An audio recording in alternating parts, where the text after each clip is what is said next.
సమయం ప్రార్థన చేసుకుందామండి. ప్రార్థన చేసుకుని యొక్క 4వ ఆరాధన కార్యక్రమాన్ని మనం ప్రారంభించుకుందాం. ప్రార్థన చేద్దాం. మహోన్నతుడు మహాగణుడు పరిశుద్ధుడైన మా మీ పరలోక తండ్రి, మీ పరిశుద్ధమైన ఘనమైన నామమునకు స్తోత్రాలు చేసుకుంటున్నాం. పర్వతది ఉదయకాలంలో ఈ 4వ ఆరాధన ద్వారా మిమ్మల్ని ఆత్మీయ సత్యముతో ఆరాధించండి. తండ్రి చేయవలసిన సహాయాలను దీవించండి. చేయవలసిన కార్యక్రమంలో మీరు జరిగించండి.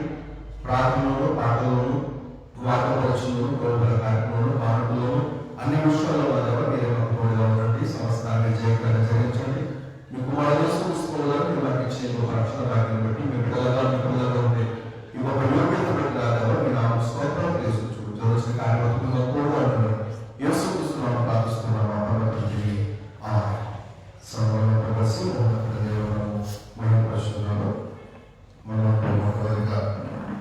ఆత్మస్వరూపి అంతవాసి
Raja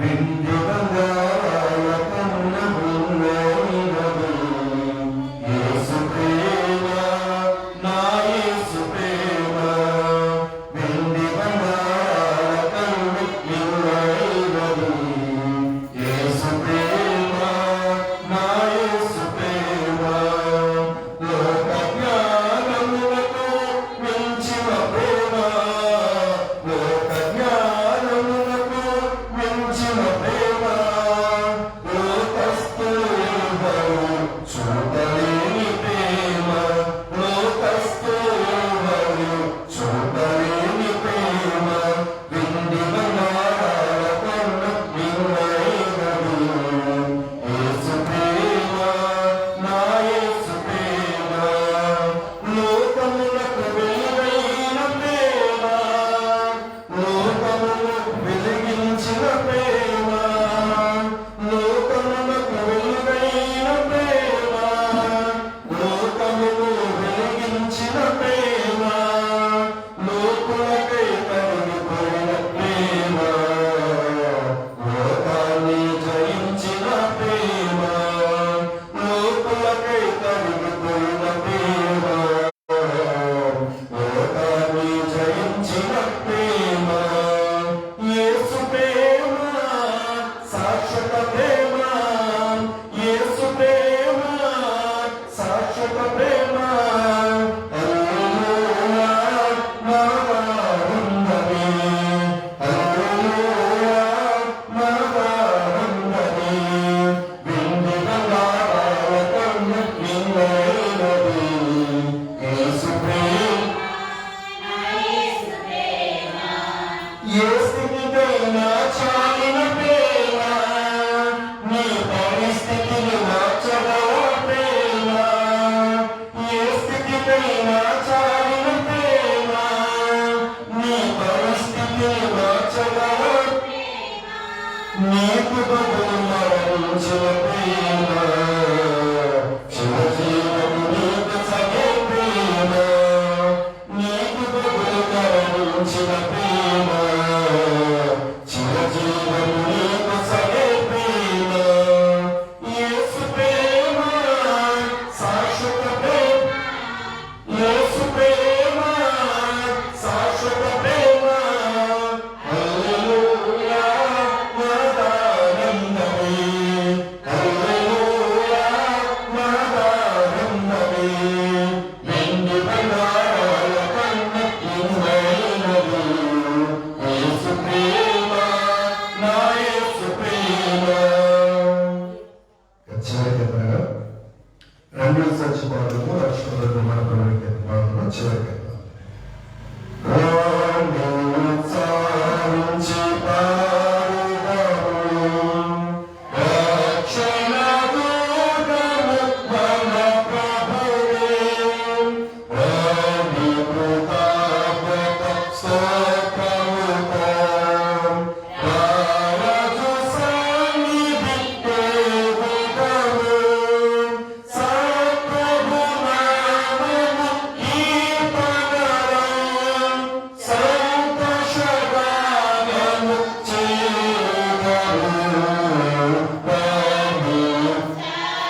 పరమవాసి నా ప్రవర్తన పరిశుద్ధమైన దేవుడు మీ పరిశుద్ధమైన స్తోత్రం తీసుకుంటున్నాం.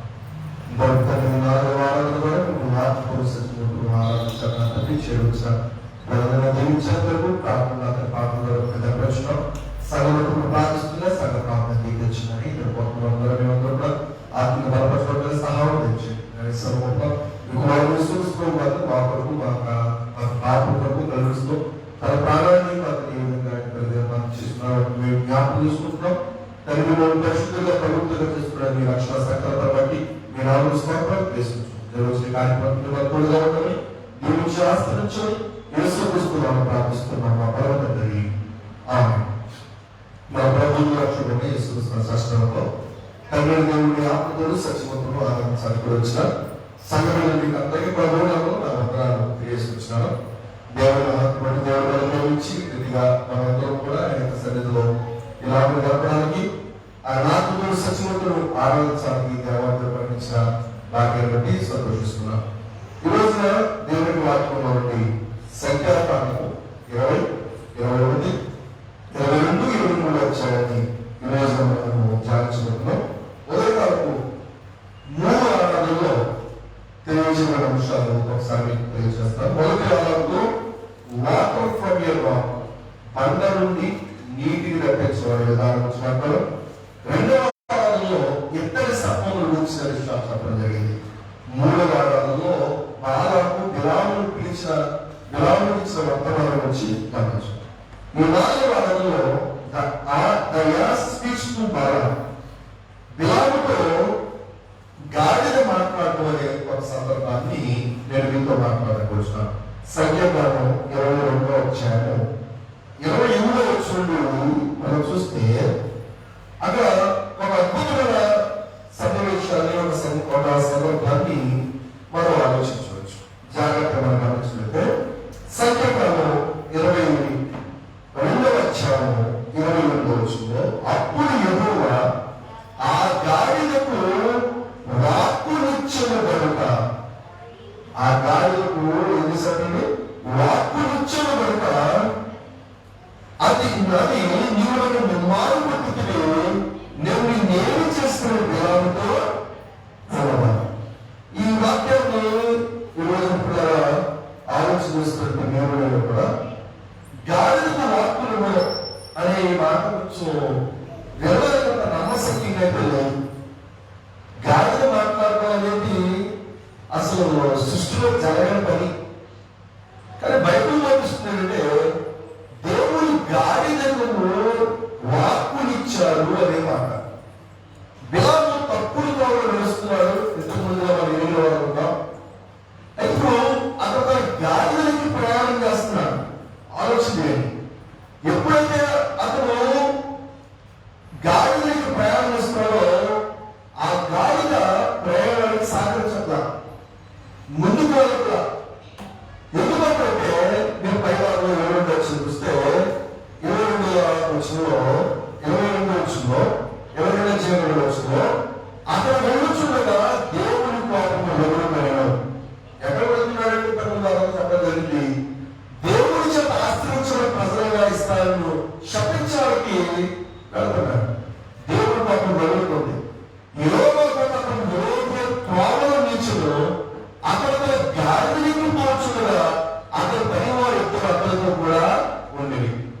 గాడిద మీద ప్రయాణం చేస్తాం. సంవత్సరాలు గాడిద గురించి మన సంవత్సరాలు ఎన్ని వారు అయితే అడ్డగాడిద గాడిద అంటే తిట్టుకోవడానికి ఉపయోగపడతా, జంతువులకు ఉపయోగపడతాం. అంటే గాడిద జంతువు మనిషి ఎందుకంటే తిట్టడానికి మాత్రం ఉపయోగపడతా ఉంటాం. కానీ ఆనాడు గాడిదలు బరువులు మోసలుగా ఉన్నాయి. అలాగే మనం యేసుక్రీస్తు ఆయన చెప్పారు గాడిదము భారవహన పురుషులైన గాడిద ఎక్కి ఆయన విషయంకు రావడం తద్వారా దేవుడు ప్రభు ఆ విషయం వచ్చినప్పుడు అక్కడ ఆయన సన్మానించడం చూస్తాం. అయితే ఇవి కొన్ని సంగతులు మాత్రమే. అయితే బిలాము ఎక్కిన గాడిద, ప్రవక్త అయిన బిలాము ఎక్కిన గాడిద ఏం చేసుకొని చదువుతాం. 20 చూస్తే యెహోవా ఖడ్గము వేసి చాట పట్టుకుని త్రోవలో నిలిచిన ఆ గాడిద చూచిన కనుక అది త్రోవను విడిచి పరలోకానికి పోయాను.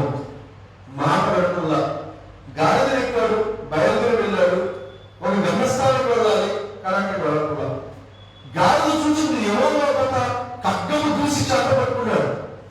ఖడ్గము చూసి చేత పట్టుకుంటే ఆ దూతలు దాటుకుని వెళ్ళడం అసాధ్యం. కొన్ని జంతువులకి మనం ఎరువులు అవుతాం, కొన్ని కుక్కలు అర్ధరాత్రులు మురుగుతా ఉంటాయి. మురుగుతుంటే మనం అంటాం ఏంటంటే వాటికి ఏదో ఆత్మ కనబడి, దయ్యాలు కనబడి, అందుకే అవి అరుస్తున్నాయి. జంతువులకి కొన్ని దేవుడు ఇచ్చిన ఒక గొప్ప జ్ఞానం ఏంటంటే తన రాకడ గురించి మనం యోగులంతా ఉంటాం. అక్కడ ఆయన వచ్చుతున్నాడని, ఆయన పశువులకు తెలియజేస్తున్నాడని సందర్భాన్ని మనము యోగులంతా మనము ఆలోచించవచ్చు. అంటే ఆలోచన చేస్తే పశువులు అనేవి అవి పశువులు వచ్చిన సందర్భాన్ని కూడా మనము ఆలోచించవచ్చు. అయితే మనం ఆలోచన చేస్తే ఇక్కడ ఈ సంఖ్యలో చూస్తే గాడిద చూసింది ఎవరో ఒక ఖడ్గంతో నిలబడు. ప్రవక్త చూడలేకపోయాడు, ప్రవక్త దాన్ని గమనించలేదు. ఇప్పుడు అది ప్రాణం ఇచ్చి అది పొలంలో పెడుతున్నప్పుడు చూడండి, గాడిని దానికి మరుపు దాన్ని కొట్టగా 24 ఎవరో ఏర్పడ్డారు గోడగా ద్రాక్ష కోట సొమ్ములో నిలిచింది. తర్వాత గాడిద చూచి గోడ మీద పడి బిలాము కాలును గోడ మీద దాన్ని మరలా కొట్టని. ఆలోచించాడు. ప్రయాణానికి కొన్ని జంతువులు మనం చూసినప్పుడు సాగవచ్చు. ఈరోజు ప్రయాణ సాధనాలు చూసినప్పుడు గుర్రాల మీద, ఒంటల మీద, గాడిదల మీద వాడు ఎక్కి రథుల మీద ప్రయాణం చేసేవాడు. ఇప్పుడు ఆ ప్రయాణ సాధన గాడిద బిలాము ప్రయాణానికి సాగించట్లా. ఎందుకంటే దేవుడి చేత దీవించబడ్డ వారిని చెప్పించగలుగుతాం. కొన్ని సందర్భాల్లో మన ప్రయాణ విషయంలో మనం కొన్ని ఆలోచన చేస్తుంటాం. ఎవరైనా ఎదురొచ్చారనుకోండి, ఇంకా ఈ రోజు అయినట్టే ప్రయాణం అనుకుంటాం. అమ్మో ఇప్పుడు ఎవరైనా ఎదురొస్తే మనం ఎక్కడికి వెళ్తాం, ఎవరు తుమ్మిన దగ్గర మళ్ళీ వెంటనే మనం ఏం చేస్తాం, ఆ ప్రయాణాన్ని రద్దు చేసుకుంటూ. అంటే మన ప్రయాణాల విషయం ఆలోచన చేసినప్పుడు వాక్యం వస్తుంది. ఒక వేడికతో వచ్చినప్పుడు నీ రాకపోతే యెహోవా నిన్ను కాపాడు. కాబట్టి మన ప్రయాణ విషయంలో మనం ఆలోచిస్తున్నప్పుడు ఆదికాండం 24వ అధ్యాయంలో అబ్రాహాము సేవకుడు ఎలియాజరు తన యజమాని కుమారుడు తన ఇస్సాకును భార్యను తీసుకురావడానికి బయలుదేరి వెళ్తాడు. అయితే అతను ఒక మాట అంటున్నాడు. ఒక్కసారి ఆదికాండం 24వ అధ్యాయంలో పెడితే, ఆదికాండము 24వ అధ్యాయంలో పెడితే అక్కడ ఎలియాజరు ఏమని మాట్లాడుతున్నాడు అంటే, ఒక్కసారి 4వ చూసుకుంటాం. 4వ చూస్తే, నేను ఆ భార్యకు వచ్చి అబ్రహాము నా యజమాని దేవుడు కూడా నా ప్రయాణం నువ్వు సఫలం చేసి అలా ప్రయాణం ఏమంట సఫలం చేయడం. బిలాము ప్రయాణం విఫలమైపోతుంది. బిలాము ప్రయాణం సఫలం అవ్వట్లా, అది విఫలమైపోతుంది. ఎందుకంటే ఆ ప్రయాణం దేవునికి అంగీకారమైనది నాదే కాదు. దేవుడు దాన్ని అనుమతించట్లేదు, దేవుడు దాన్ని అంగీకరించట్లేదు. అయినా ముందుగా వెళ్ళిపోవడానికి ఇష్టపడతాడు, ముందుగా ప్రయాణం చేస్తాడు. కొన్ని సందర్భాలు మన పెద్దలు మరి ఇప్పుడు వెళ్ళట్లేదా, చీకటి పడిపోయింది కదా, బాగా చీకటి పడిపోయింది కదా, రేపు పొద్దున్న వెళ్దామే అని అనుకుంటారు. వెళ్ళిపోతుంది మాట, ఎంత చీకటి వెళ్ళిపోవలసిందే మొదటగా. కొన్ని ప్రయాణాలు కొంతమంది చెప్పినప్పుడు మనం దాన్ని మనం వింటే మన జీవితం బాధపరచబడ్డాయి. అది అనుకోవడం చాలా నేను చెప్పాను అక్కడికి ఇప్పుడు వెళ్ళొద్దురా, చీకటిగా ఉంది, చీకట్లో గోట్లు ఉంటాయి, ఆ గొలుపులు నేను వెళ్ళిన దారి కష్టంగా ఉంటుంది, మధ్యలో ఏదైనా బండికి ఏదైనా ప్రాబ్లం అయితే కష్టమైపోతుంది, కాబట్టి కొంచెం ప్రయాణం వాయిదా వేసుకున్నా అని చెప్పినా కూడా వెళ్ళి పరిస్థితులు మనం లోపల ఎంతోస్తున్నాం. తప్ప ఎన్నో పాటలు పడే తెలుసుకుంటాయి. అంటే మీరు ఆలోచన చేస్తే బిలాము యొక్క ప్రయాణాన్ని దేవుడు సఫలం చేయకుండా, బిలాము ప్రయాణం వెళ్తున్నాడు, గాడిద ఎక్కాడు, ముందు పడుతున్నాడు. కానీ గాడిద ఎంత మాత్రం కూడా బిలాము ప్రయాణాన్ని సఫలం చేయడం. ఒకసారి కొడుతున్నాడట. గాడిదలు ఏం చేస్తున్నాడు చూడసారి మాట్లాడితే 22వ అధ్యాయంలో గోడ కలిగిన దాన్ని మరలా కొట్టాడు. తర్వాత చూడొకసారి చూస్తే యెహోవా దూత ముందు వెళ్ళొచ్చు 20వ కుడిగా తిరుగుతూ దారిని ఇరుకు చోట నిలవగా గాడిద యెహోవా దూతను చూచి బిలాముతో కూడా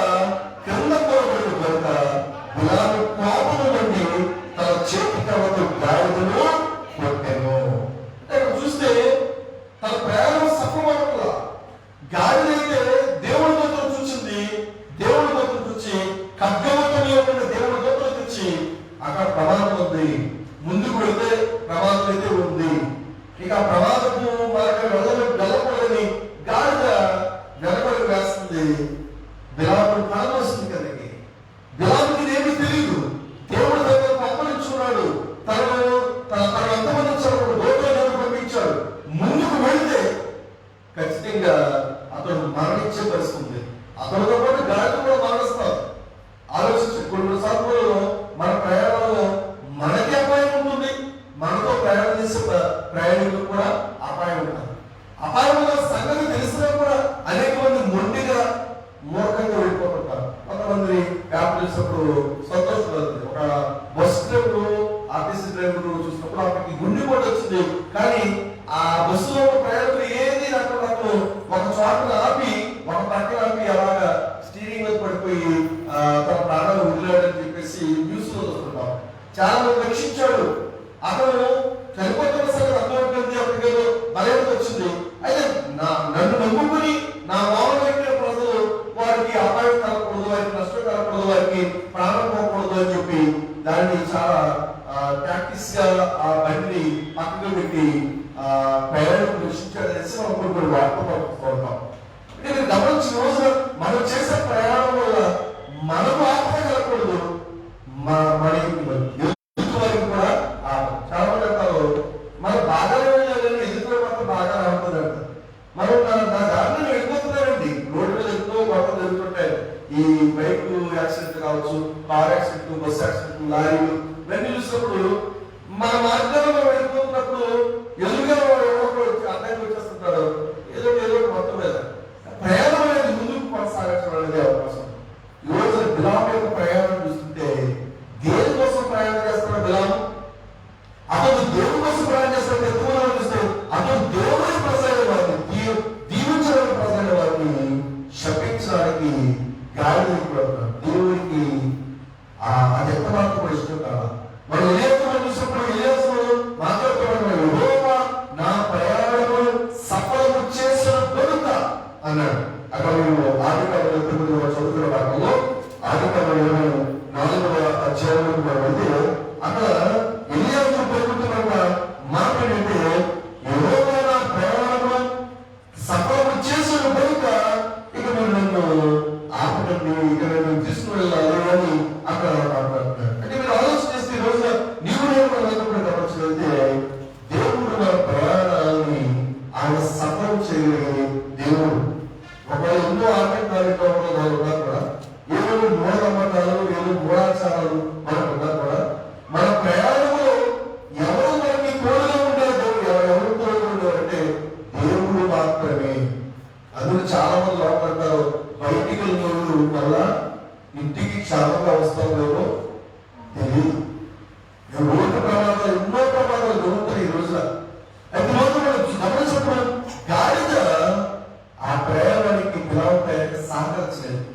ఈ రోజు మనం మన జీవితంలో కూడా గమనించండి. ఒకవేళ ఏదైనా ఆటంకాలు పెరుగుతున్నట్లయితే ఆగిపోవడం మంచిది. కొన్ని ఆటంకాలు మనకి ఎదురవుతున్నప్పుడు, కొన్ని సూచనలు కనబడినప్పుడు సహజంగా మనకు తెలుస్తూ ఉంటాయి. మనం ఏదో దానికోసం ఏదో ప్రయత్నం చేయగలం. సహజంగానే ఈ ప్రయాణం ఇప్పుడు ఈ రోజు కాకినాడ ఇప్పుడు 4 వారాలు విడిచిపెట్టేసి కాకినాడ వెళ్ళిపోతాం అట్లా అనుకున్నాను. ఎందుకో అనుకోవచ్చు నాకంటే ఇది అనుకూలంగా కాదేమో అని అనుకున్నాను. ఆగిపోయాను. అంటే న్యాయంగా 3 అరవలు చేస్తాం, 4 వారాలు కాబట్టి అప్పగించి వెళదాం అని అనుకున్నాను. ఎందుకో నా మన సంగీతించలేదు. ఇంట్లో కూడా మొదలేమంటే వద్దు ఎందుకు ఆరోగ్యమైన కాకినాడ మొదలు నల్లపల్లి సారానికి అని చెప్పేసి. అంటే ఎందుకు చెప్తుంటే వెళ్ళాలి చూపిస్తే మా బంధువులతో ఒక వ్యక్తిపక్షం ఉంటుంది. మీ పక్కన మాట్లాడడం ఆధారం మాట్లాడడం ఉంటాయి. అందుకని మీకు మాత్రం ఆలోచించి కొంచెం ఈ ఆనందం పెట్టుకుంది. కొన్ని ఎవరైనా తయారైతే ఒక ఆనందం తప్పిద్దాం వేరే కార్యక్రమం. నేను ఈరోజు నాకైతే మనసు అంగీకరించిన విడిచిపెట్టి వెళ్ళాలి, 4వ తరగతి విడిచిపెట్టి వెళ్ళిపోదాం అని అనిపించిన. అంటే ఆలోచన చేస్తే ఈరోజు నీవు అందరూ ఆలోచన చేస్తే దేవుడు త్వరగా వాక్యాన్ని మనం గమనించినప్పుడు బిలాము ప్రయాణము కొనసాగలేదు. అది దేవునికి ఎంత మాత్రం కూడా అంగీకారం. ఇశ్రాయేలులు వారి ప్రయాణ పరిస్థితుల్లో చూసినప్పుడు ఒక్కసారి వారి ప్రయాణ పద్ధతి గురించి మనం గమనిద్దాం. నిర్గమకాండంలో మనం ఇశ్రాయేలులు అరణ్యంలో వారు చేసిన ప్రయాణ పద్ధతిని మనము చూస్తే 40వ అధ్యాయంలో మనం చూస్తే 40వ అధ్యాయంలో 36వ చూసినప్పుడు మేఘము మందిరము మీద నుండి పైకి వెళ్ళినప్పుడు ఇశ్రాయేలు ప్రయాణమైపోయి ఇదే వారి ప్రయాణ పద్ధతి.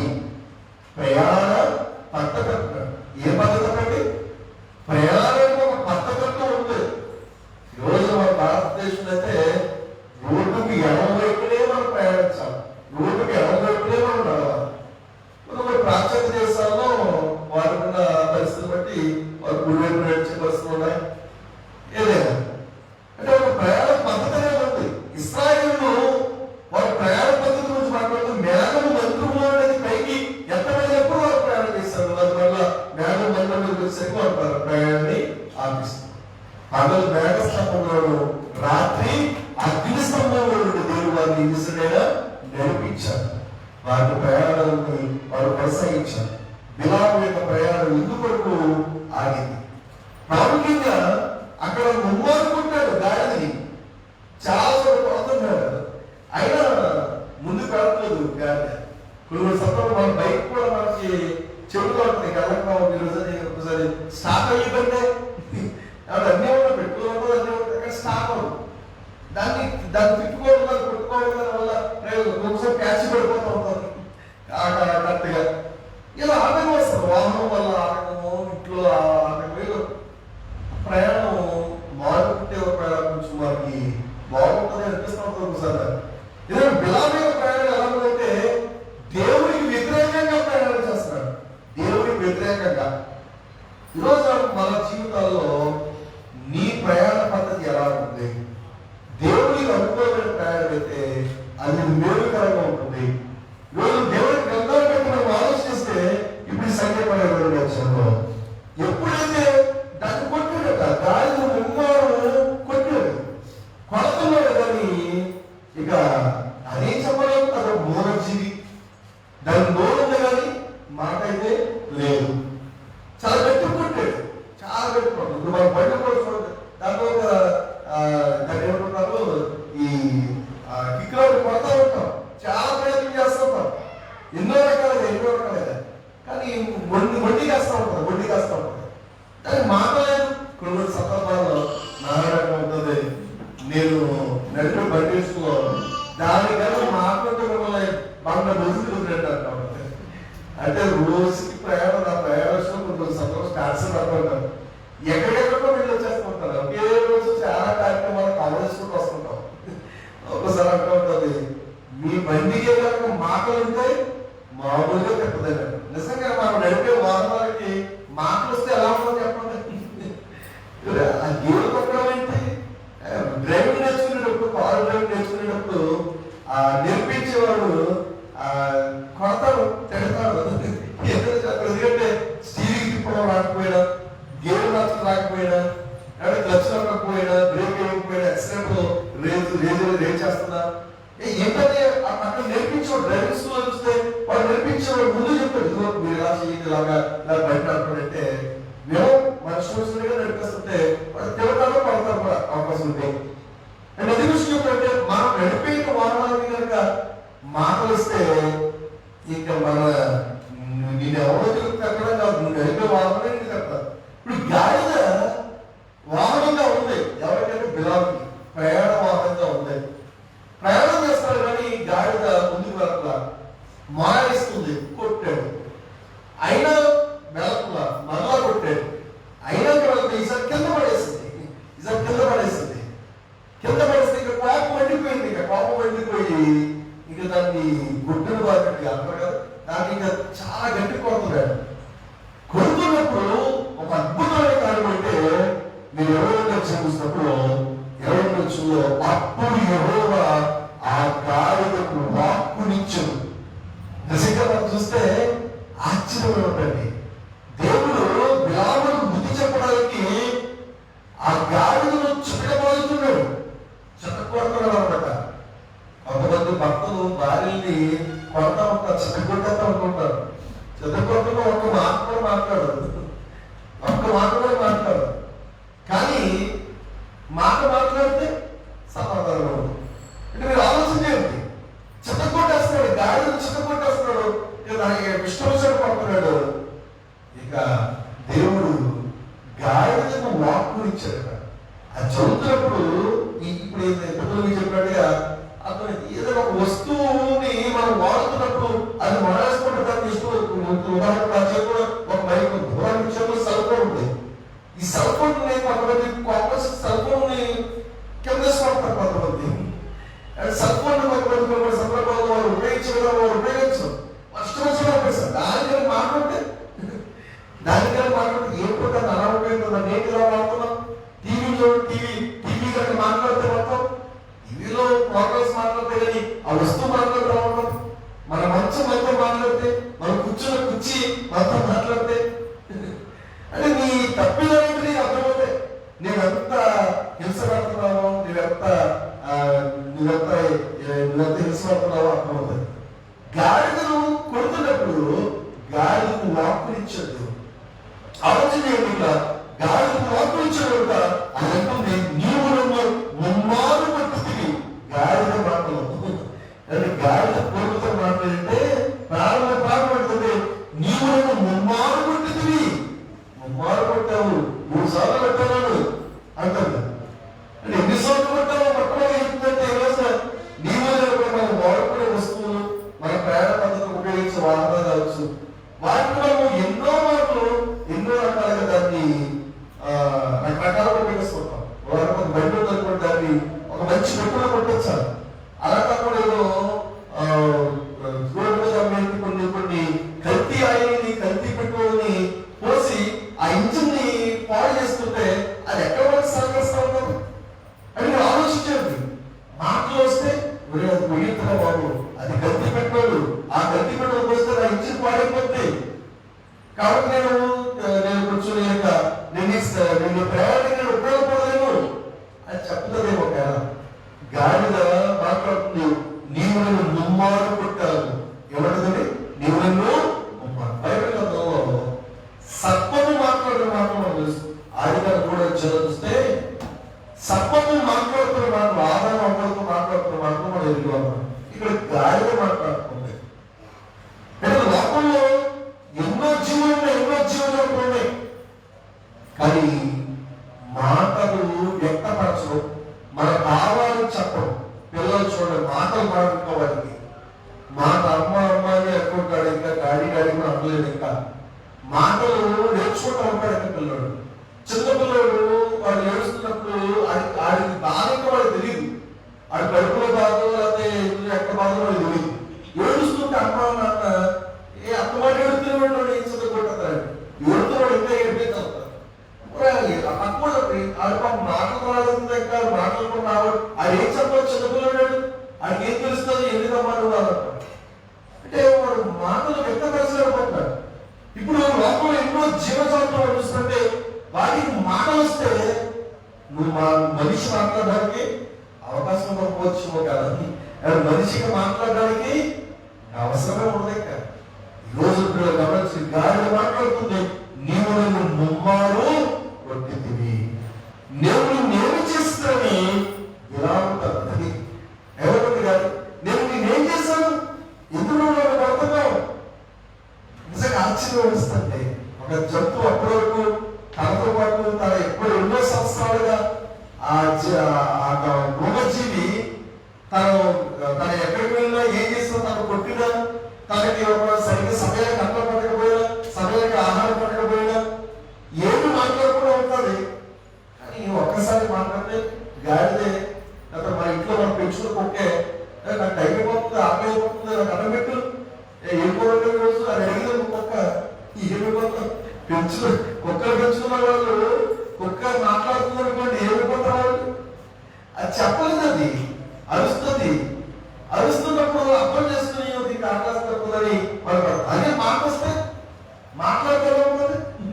ప్రపంచం అంతా కూడా తాకింది. ఒకసారి జంతువులు మాట్లాడుతున్న ప్రపంచాన్ని మనం ఆలోచిస్తే ఇంకా మన మనుషులకు ఎందుకు పనిచేస్తాం? బహుశా అంటున్నాడు, అవి బాగా మాట్లాడతామో, మంచిగా మాట్లాడతామో. కొన్ని రామచరకులకి కొంతమంది మాటలు నేర్పిస్తూ ఉంటారు. కొన్ని మాట్లాడతారు. రండి అని కొంతమంది నేర్పిస్తూ ఉంటారు. కొంతమంది కొన్ని చిలకలకి. అంటే గాడిద మాట్లాడింది కూడా ఎలాగో దాన్ని రుజువుపరచాలంటే ఈ రోజున చాలా మంది ట్రైనింగ్ ఇస్తూ ఉంటుంటారు. ఈ రోజు మనం చూడండి, కొన్ని పక్షులకు మాట్లాడి ట్రైనింగ్ ఇస్తూ ఉంటారు. ట్రైనింగ్ ఇస్తారు, మాట్లాడే శక్తులు పొందుతారు చాలా చక్కగా.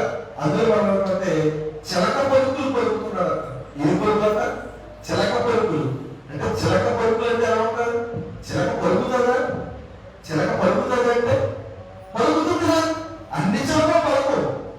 కానీ కొన్ని చిలకలు పలికే పరిస్థితులకి అవి తగ్గిపోతాయి. వీళ్ళని రోజు గమనించండి, దేవుడు నిన్ను నన్ను కూడా ఎంత ప్రత్యేకంగా చూపించాడంటే ఈ లోకంలో జీవజాతుల కంటే నువ్వు మాట్లాడవద్దు. మోగవారిని చూడండి, మాటలు వ్యక్తపరచాలి. పుట్టుకతో మూగవారుగా ఉన్నవారు వారు తమ తమ అవసరానికి చెప్పలేరండి. తమకేంటి సమస్య చెప్పారు. డాక్టర్ దగ్గరికి అనుకోండి, మనం మాట్లాడుతూ డాక్టర్ దానికి సంబంధించినటువంటి వైద్యం చేస్తాం. ఆలోచించండి, ఆమె చెప్పమ్మా ఏంటి ఏమైంది నీ బాధ ఏంటంటే మనం లోపల కాబట్టి మాట్లాడుతూ చెప్తాం. కడుపులో ఎప్పుడుగా తలలో వచ్చి బదులండి, కడుపు ఏదో కొంచెం ఇదిగా ఉందండి, వివరంగా చెప్తే దానికి తగ్గట్టుగా వైద్యం చేస్తారు. మనకి మనకి మేలు జరుగుతుంది. మోగవాడు చూడండి, మోగవాడు తన భావాన్ని వ్యక్తపరచలేడు. వాక్యం వస్తే మన దేవుడు మోగవారికి నోడిచ్చిన వాడు అని వాక్యం నిగమకాలంలో మన గమనించినప్పుడు నిగమకాలంలో 4వ అధ్యాయం వచ్చినప్పుడు 4వ అధ్యాయం 4వ మా యెహోవా మానవులకు నోడిచ్చిన వాడు ఎవరు? మానవులకు నోడిచ్చిన వాడు మూగవారిని కానీ, చెరుపు వారిని కానీ, దృష్టిగా వారిని కానీ, గుడ్డివారిని కానీ పుట్టించిన వాడు యెహోవాని నేనే కదా. మోషే మాట మార్చగలిగిన వాడు, నత్తివాడు. అయితే మోషే నోటి మార్చగలిగినట్టే దేవుడు అన్నాడు, మానవుడికి నోరిచ్చిన వాడు ఎవరు? దేవుడే కదా. ఈరోజు అటువంటి నోటిని నువ్వు వేటి కోసం ఉపయోగిస్తున్నావు? ఎటువంటి మాటలు మాట్లాడుతున్నావు? అందులో కపటపు మాటలు మీ నోట రానివ్వకండి అన్నాడు. అబద్ధపు మాటలు మీ నోట రానివ్వకండి అంటున్నాడు. మోసపు మాటలు మీరు పలకకండి అంటున్నారు. చాలా వస్తువులాగా ఉన్నాయి మాటల గురించి. విస్తారమైన మాటల్లో దోషం ఉండగా మాట్లాడుతున్నారు. రోజు వాక్యం ఉంటున్న నీకు ఆలోచించండి. నీకు దేవుడు నోరిచ్చాడు. ఆ బిలాము దగ్గర వస్తే బిలాము దగ్గర గాడిదకు దేవుడు వాక్యం ఇచ్చాడు. గాడిద మాట్లాడింది. ఏమంటుంది? నువ్వు ముమ్మారు పెట్టుకుని నేనేమి చేస్తాను బిలాము పడగా? బిలాము గాడితో మాట్లాడతాడు. బిలాము ఎవరితో మాట్లాడతాడు? గాడిదతో మాట్లాడతాడు. కొంతమంది వ్యక్తులు ఉంటారు, మనుషులు, మనము ఎవరితో మాట్లాడతారు? వాళ్ళే మాట్లాడుకుంటారు, వాళ్ళే మాట్లాడుకుంటారు. బిలాము ఎవరితో మాట్లాడతాడు? గాడిదతో మాట్లాడతాడు. ఏమంటాడు? నీవు నా మీద కళ్ళు పెట్టుకుని నా చేత కట్టుకున్నాడు వాడిని చెప్పలేదు కాదు ముట్టేసు అందుకు గాడిద నేను నీ దారుణైనది అనుకుని నేటి వరకు నేను ఎప్పుచు వచ్చిన నీ గాడిదలు కదా, నేను ఎప్పుడైనా నీకు కూర్చోదు కదా అని బిలాముతో అనగా అతడు లేదను. మీరు ఆలోచిస్తే గాడిద ఏమని మాట్లాడుతున్నాడంటే, మొట్టమొదటి నీవు నన్ను ముమ్మారు కొట్టావు, నువ్వు ఎంతగా నువ్వు బాధ పెట్టావో తెలుసా, నువ్వు ఎంతగా కొట్టావో తెలుసా, నువ్వు ఎంతగా హింసిస్తావో తెలుసా చెప్తుంటే ఒక ఎంత బాధ చెప్పుకుంటావో గాడిద. అదే మనం పెంచిన పిల్లలు ఈ కొన్ని వాటిని చూస్తుంటే అవి మాట్లాడతారు. ఆలోచించండి. కొన్ని సినిమాల్లో కొన్ని జంతువుల చేత మాట్లాడించే పరిస్థితులు మనం చూస్తుంటాం. వాటికి వాయిస్ డబ్బుకి చెప్పి వాటిని చెప్పేది కొన్ని పరిస్థితులు మనం అంటాం.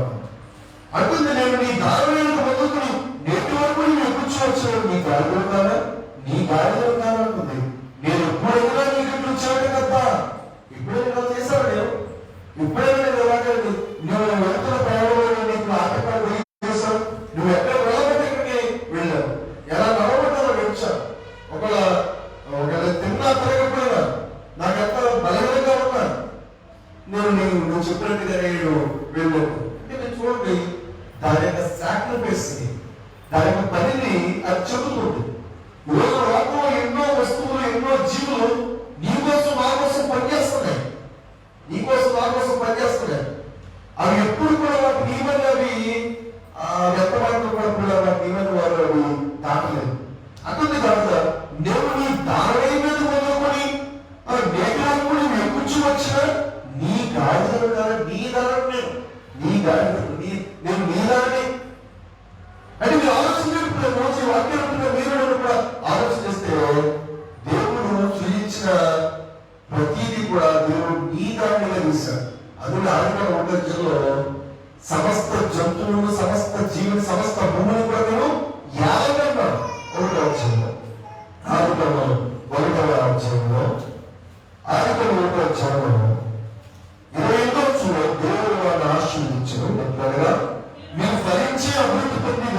నుంచి భూమిని నిర్మించి దానిలో సముద్రపు చేపలు, ఆకాశ పక్షులు, భూమి మీద పాటు ప్రతి జీవని ఏడునని దేవుడు వారితో భూమి మీద ఉండే సమస్త జీవులు కూడా ఏడండి అవన్నీ కూడా నేను మీకు ఇచ్చేస్తాను. అవి నాయి కాదు. న్యాయంగా చూస్తే 1000 కోట్ల మీద పశువులన్నీ కూడా నావే కదా అన్నారు దేవుడు. ఆయన ఉన్న వాటిని దేవుడు నీకు ఆయన ఇచ్చాడు. అవి నీకు ఎంత సేవ చేస్తున్నాయంటే అవి నీకు ఎంతగా సాగిస్తున్నాడో గౌరవంగా ఆలోచిస్తే నేను నీ దారుణైతిని నీవు నేటిలోపు ఎక్కుచూ వచ్చిన నీ గాడిదను కాదా నేను ఎప్పుడైనా నీకు చూశాను కదా, నేను ఎప్పుడైనా ఇలా చేశానా, ఎప్పుడైనా నేను నీ మాట పడకుండా ఉన్నానా, ఎప్పుడైనా నేను ఇలాంటి ప్రవర్తించాలా అని మీరు ఆలోచన ఉంది. ఈరోజు నీవు నేను మనందరం కూడా మన చుట్టూ ఉన్న మన చుట్టూ ఉండే ఈ లోకంలో ఎన్నో జీవజాతులు, ఉదాహరణకు మనం ఈరోజు చికిత్సలు మాట్లాడుతున్నారు. కోడే మాట్లాడితే ఎలా ఉంటుంది? నేనే దొరికారని ఎవరైనా కొత్త పోయి మేక మాట్లాడితే ఎలా ఉంటుంది? ఒక చేప మాట్లాడితే ఎలా ఉంటుంది అనమాట. అంటే మీరు గమనించండి, అవి నీకు ఆహారం అవుతున్నాయి, అవి నీకు ఆహారం అవుతుంది, నీకు రుచిస్తున్నాయి, నీ కడుపు నింపుతున్నాయి. కానీ అదే మాట్లాడితే ఎన్ని మాటలు మాట్లాడుతున్నారు? కోడి మాట్లాడితే, మేక మాట్లాడితే, చేప మాట్లాడితే, రొయ్య మాట్లాడితే, పీత మాట్లాడితే ఎలా ఉంటుంది? అది మాట్లాడితే ఏమంటుంది తెలుసా? ఏమంటున్నాడు? నేను ఎప్పుడైనా నీకు ఇట్లు చేయడం కదా, ఎప్పుడైనా నేను నా స్వభావానికి విరుద్ధంగా నా పరిణామాలు చెప్తాను కదా. గాడిద బలహీనంగా ఉండొచ్చు, దానికి కూడా ఆహారం పెట్టకపోవచ్చు, ఇప్పటికంటే కొద్దిగా దానికి ఆకలిస్తుందో అయిందంటే వాడికి అదొక పశువు, కాబట్టి దాన్ని ఏదో పరాస్తం గడ్డి వేస్తాం లేదు. ఇప్పుడు అయినప్పుడు మనకి పని జరగాలి, దాన్ని ఉపయోగించుకుంటుంటారు. ఇప్పుడు గాడిద అంటుంది నేను ఎప్పుడైనా నీకు ఇట్లు చేశానా? వీళ్ళు ఆలోచించిన దేవుడు సృష్టించిన ఈ సమస్త సృష్టిలో ఉన్న జీవులన్నీ కూడా మానవుడితో మాట్లాడితే ఒక మానవుడు బుద్ధి తెచ్చుకుందేమో. అప్పుడు ఏమైంది అంటాడంటే బిలాము తన కన్నులు తెచ్చుకోవడం అంటాడు. బిలాము ఏమైందంట? కన్నులు చూడండి ఒకసారి 30 యెహోవా ఈ ముమ్మారు నీ గాడిదను నీ గాడపుట్టివి, నీ గాడిదను నువ్వు ఎందుకు కొట్టావు అని అంటున్నాడు. ఇదిగో నా వెనుక నీ నడక ఉపయోగపడే ఆ గాడిద నన్ను చూసి ఈ ముమ్మారు నాయకుడు అది నా ఎదురు కాగలేదా, నిత్యముగా నేను ఎప్పుడైనా చెప్పిన ప్రాణము రక్షించుకున్నట్టుతో చెప్పాను. గాడిద చేసిన పని ఏంటంటే బిలామును కాపాడింది. బిలాము ప్రయాణానికి ముందు పడిపోతున్నాడు జనం ఎవరో జనం చెప్పించడానికి, కానీ గాడిద సాగలేదు. కొట్టాడు ముమ్మారు కొట్టాడు. కానీ దేవుడితో పట్టింది ఆ గాడిదే కనుక నిన్ను ముందుకు తీసుకెళ్తే నిన్ను చెప్పే గాడిద రక్షించాడు. అంటే గాడిద మంచిదైందా బిలాము మంచివాడే? మన మనిషి మంచివాడా గాడిద మంచిదంటే గాడిదే మంచిది కదా. ఈరోజు మనం చూస్తుంటే ఈ సృష్టిలో జంతువులు అనేవి అందులో చాలా మంది లోపల కొంతమంది వ్యక్తులు చూస్తాడు. అంటే నీకంటే ఆ గాడిద కుక్కలేదా, నీకంటే కుక్కలే అంట. అంటే ఇప్పుడు కొన్ని జంతువులు చూసినప్పుడు మనకంటే ఈరోజు ఇప్పుడు ఆలోచించండి. ఈరోజు నీవు కూడా ఆలోచన చేస్తే మనుషుల్ని మన లోపల దాన్ని ఏమంటున్నారంటే ఒక మాట సలుసుకుంటారు. దాన్ని ఏమంటున్నారంటే కొంతమంది క్రూరమృగం కంటే కఠినంగా ఉండేటి మనుషులు ఉంటున్నారు. మానవ మృగాలంట, మానవ మృగాలైనా న్యాయంగా మానవ మృగం అంటే న్యాయంగా మృగం అంటే అది విచ్చలవిడిగా తిరిగేది కాదు. గాడిద గురించి మాట్లాడుతున్నప్పుడు 22వ అధ్యాయంలో మనం చూస్తున్న భాగంలో బిలాము యొక్క ప్రాణాన్ని కాపాడింది. ఆ బిలాము యొక్క ప్రాణాన్ని కాపాడడానికి అది ముమ్మారు చెప్పగలుగుతుంది. ఆలోచించండి. ఈరోజు నీవు కూడా అక్కడ చూస్తే అక్కడ దేవుడు దగ్గర ఉన్నారు. ఆ గాడిద నన్ను చూసి ముమ్మారు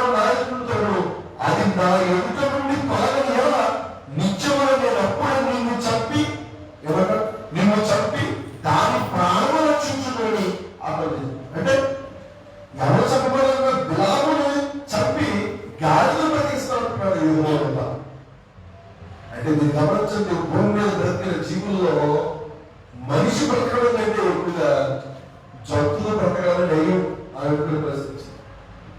అందుకే మళ్ళా వాళ్ళు నీకంటే జంతువుడైన, నీకంటే కుక్కడై, నీకంటే ఆ పశువుని మానవ మృగాలుగా మారిపోయి ఈ రోజున సమాజాన్ని పాడు చేస్తున్న వారిని అనేక మంది లోకంలో మనం ఈ రోజు నీలో ఎటువంటి మనస్సు ఉంది?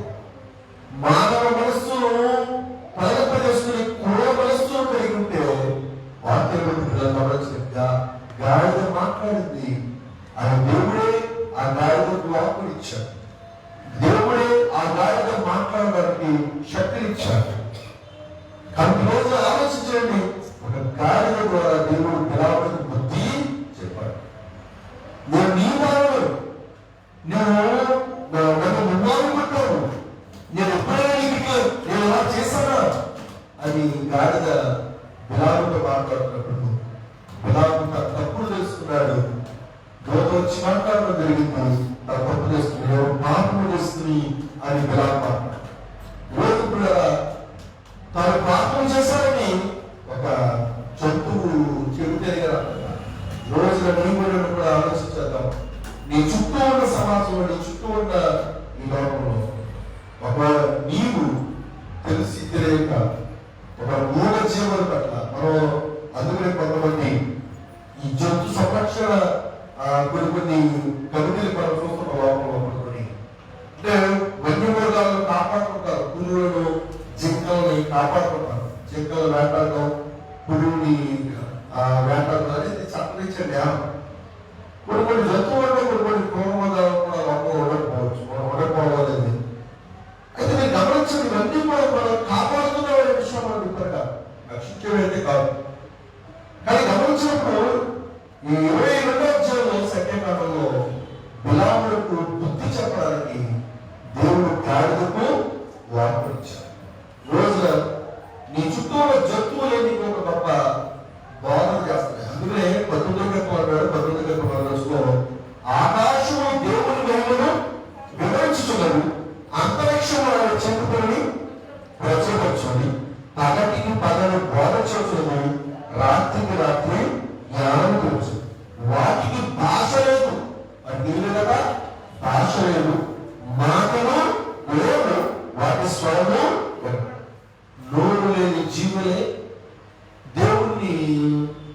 దేవుడితో చేస్తున్నాయి. ఇంతకుముందు ఆనందంగా చెప్పలేదు.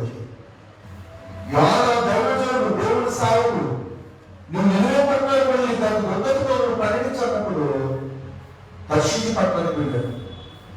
కాబట్టి తిమింగలము అతడు నెంగిన సందర్భాల్లో ఎదురుగా ఎవరు విన్నారు అంటే ఒక తిమింగలం దేవుడి మాట్లాడింది. 4 జనులు తిరుచు తాగుచు పెళ్ళొచ్చు పెళ్లికే పెట్టారు. అయితే మీరు ఆలోచిస్తే అక్కడ వాళ్ళలోకి ప్రవేశించినామంటే జతలుగా ప్రతి జంతువులు, ప్రతి పక్షులు జతలుగా వాళ్ళలోకి ప్రవేశించి పక్షులు పెట్టున్నాయి, జంతువులు పెట్టున్నాయి. కానీ మనిషి దేవుడిని మాట వినని వాడు ఉన్నారు. బిలాము పాపం చేస్తారు. రోజు మనం గమనించిన ఏ జంతువులు పాపం చేస్తుంటే పాపం చేసే జంతువుల జీవులంటే ఏమి ఒక నరుడే మనుషులు పాపం చేస్తారు. ఒక పాపిగా మిగిలిపోతున్నారు. అంటే మీరు ఆలోచించండి, ఈ రోజు వాక్యం బట్టి దేవుడు చూస్తే గాడిదకు వాక్కును ఇచ్చిన దేవుడు మళ్ళా జ్ఞాపకం చేస్తే ఈ జంతువు, ఈ భూభంగంలో ఉన్న జంతువులన్నిటికీ వాక్కునిస్తే నీకు ఇంకా మాటలు ఉండవు, మాట్లాడే అవకాశం ఉండదు కాదు. నీకు మాట్లాడుకునే పరిస్థితి, ఆ హక్కు కూడా మనకు ఉండదు. ఈరోజు వాక్యం బట్టి మనం చూస్తున్నప్పుడు బుద్ధి తెచ్చుకోవాలి, జ్ఞానాన్ని తెచ్చుకోవాలి.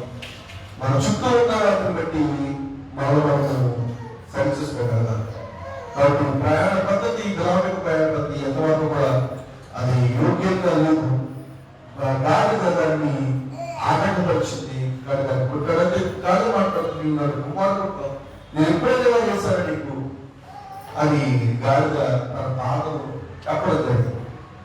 ఈరోజు దేవుడు ప్రధాన నీ ఇంట్లోనో నీ చోటలో నా జీవన పట్ల కలిగి ఉన్న ఆలోచన ఇదే మాట్లాడతారండి. నన్ను ఏమన్నా పెడతారా?